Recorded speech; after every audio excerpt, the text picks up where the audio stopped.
Besedila ansambla Fantje z vseh vetrov so zgodbe. V njih zaznamo prenekatero življenjsko resnico, popeljejo nas v preteklost in nas nagovarjajo, da razmišljamo o sedanjosti. Fantje, kako so nastajala besedila včasih, kako nastajajo danes? Franci, kako je nastal tvoj žarek srečanja, če lahko poveš? Ne vem, bom povedal, kaj v zvezi s pesmijo, ki sem jo napisal.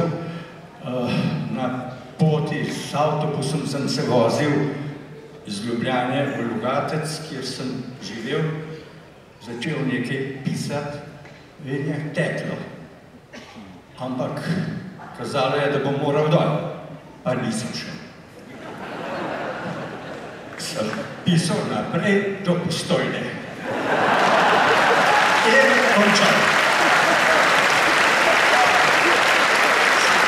Jaz bi tole dodal, zdaj piše komade, zdaj do Pirana piše.